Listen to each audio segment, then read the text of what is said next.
Ya, meskipun sempat tertekan sampai zona 1742, ternyata dia kembali rebound sampai zona 1766. Pertanyaannya adalah apakah ini saatnya emas untuk melakukan rally atau memang ini hanya bersifat sementara? Ya, kalau saya pribadi melihatnya kemungkinan efeknya masih bersifat sementara. Kalau kita lihat secara completely, seutuhnya, ternyata kenaikan pun masih relatif tertahan di zona resisten yang sudah kita perkirakan sejak hari Jumat yang lalu. Kalau Anda ingat, kita skenario adalah menantikan pola tersebut masih tetap sideways dalam rectangle, kemudian sampai at least menjelang rilis data atau rilis statement FOMC, dan itu berarti di hari Rabu.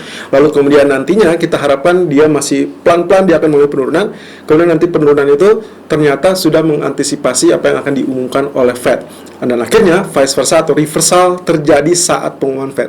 Nah, itulah skenario utama kita. Tapi untuk hari ini itu terkait dengan kenaikan akibat Evergrande dan status emas menjadi safe haven. Nah, untuk hari ini, data ekonomi kecenderungannya adalah lebih kepada menyoroti housing starts dan juga building permits, yang keduanya kemungkinan mix. Saya tidak akan melihat hal tersebut agak sedikit mengganggu, tapi saya mengkombinasikan antara efek gangguan dari Evergrande dan juga menjelang pertemuan FOMC. Jadi, kalaupun hari ini saya melakukan buy atau merekomendasikan buy, harap berhati-hati karena zona sideways-nya masih tetap kita ekspektasikan berlanjut. Artinya, di area resisten Anda boleh melakukan sell, di area support Anda boleh melakukan buy.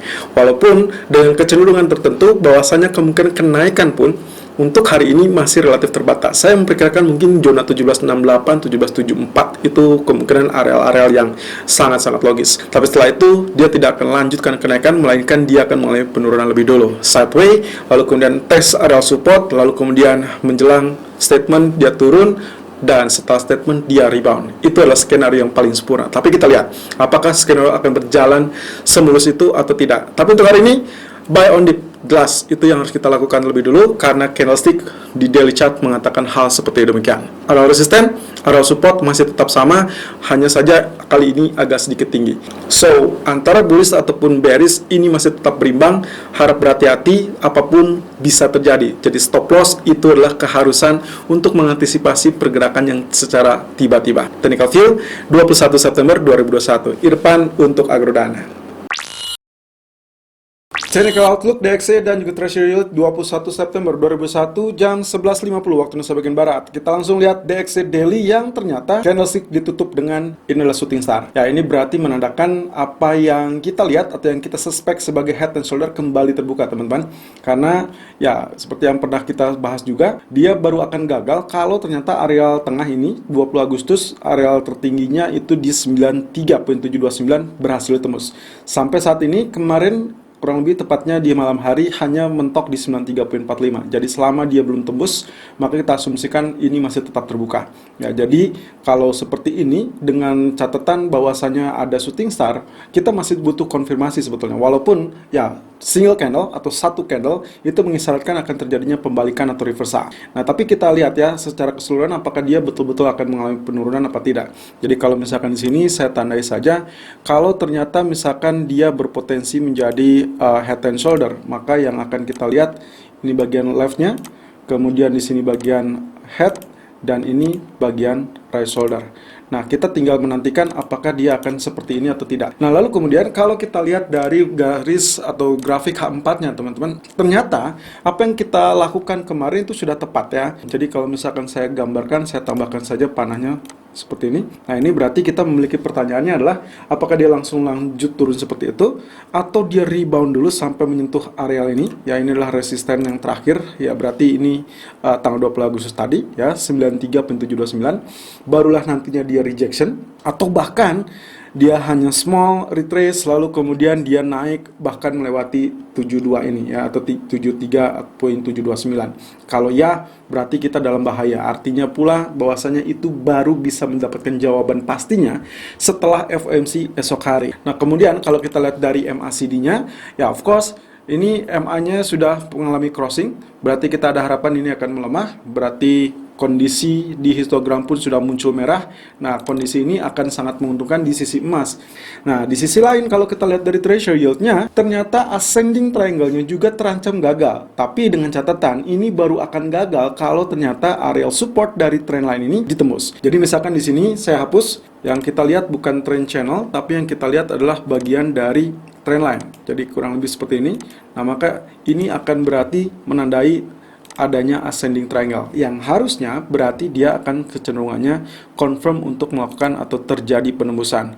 Nah, kalau ini yang terjadi, maka berarti ya asumsi saya adalah Fed memberikan rekomendasi untuk melakukan taper, lalu kemudian ini break area resistance. Tapi kalau tidak, berarti kita akan mendapatkannya justru dia terjun ataupun melemah. Technical view gold 21 September 2021 jam 11.54 waktu Indonesia bagian Barat. High 1765.90 dan low 1760.50, running price 1760.80. Oke, kemarin ternyata yang terjadi adalah reverse atau lebih tepatnya rebound ya, karena kalau kita sebut dengan reverse itu kemungkinan harus menunggu beberapa level untuk ditembus dan itu sama sekali belum mencapai apa yang kita inginkan. Tapi sebetulnya kalau lihat dari technical kemarin kita sudah bahas ya, ada kecurigaan pola dari inverted hammer ini akan kecenderungannya mirip dengan pola ini. Walaupun ini beda body ya.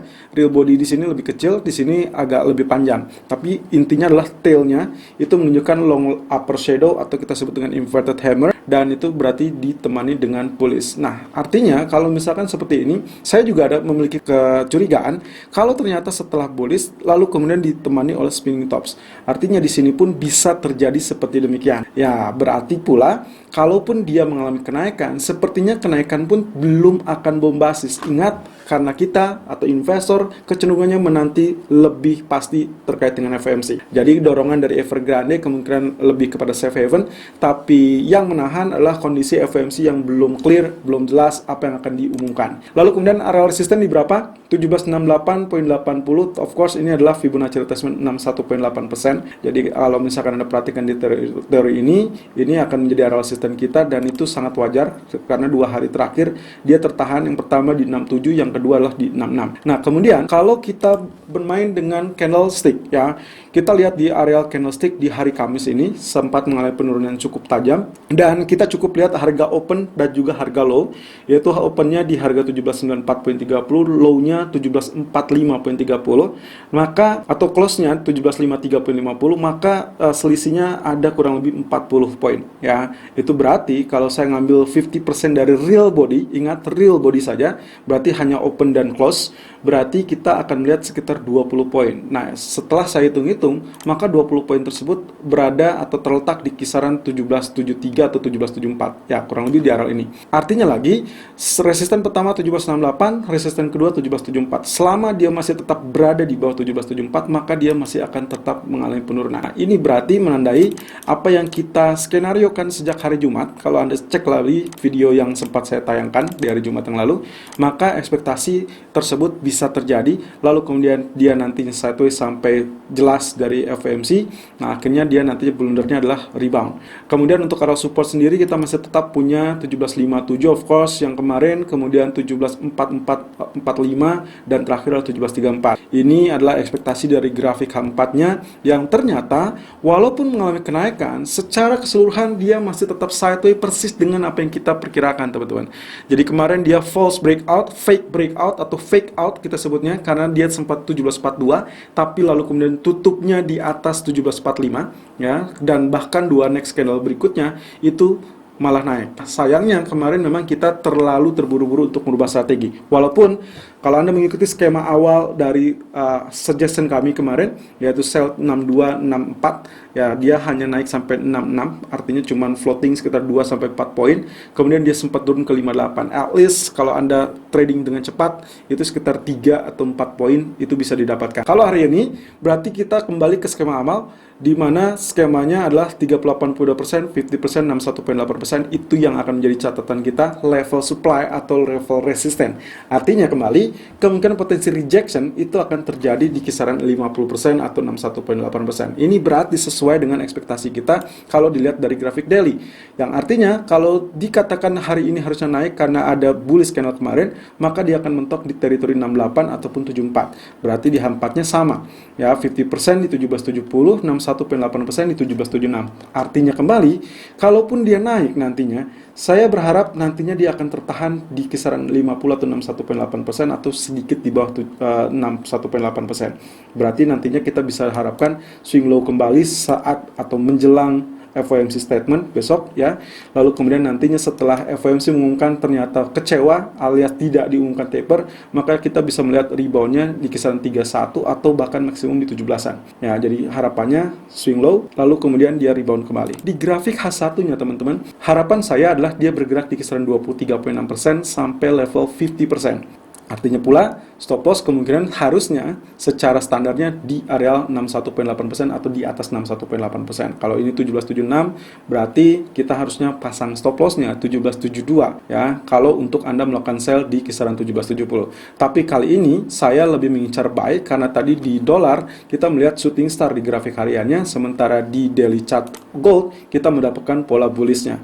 Jadi kesimpulan untuk hari ini saya tetap mengambil areal buy terlebih dulu ya. Lalu kemudian arealnya adalah 1757 dan 1759,50. Sampai saat ini running price berada 1761 dengan low 1760,50, hampir menyentuh ya. Dengan TP pertama berarti kisaran di 64 atau sedikitnya di bawah ya kalau misalkan untuk TP, lalu kemudian TP keduanya di bawah 50%. Nah, stop lossnya berarti karena kita melakukan buy, berarti stop loss akan berada di bawah teritori ini. Ya, saya perkirakan ambil saja 52 karena kemungkinan kalau dia swing low-nya terlalu jauh, maka yang akan kita dapatkan adalah kembali ke faktor sideways di rectangle. Selalu gunakan stop loss dan risk management sesuai dengan equity dan strategi trading Anda. Irfan untuk Agrodana.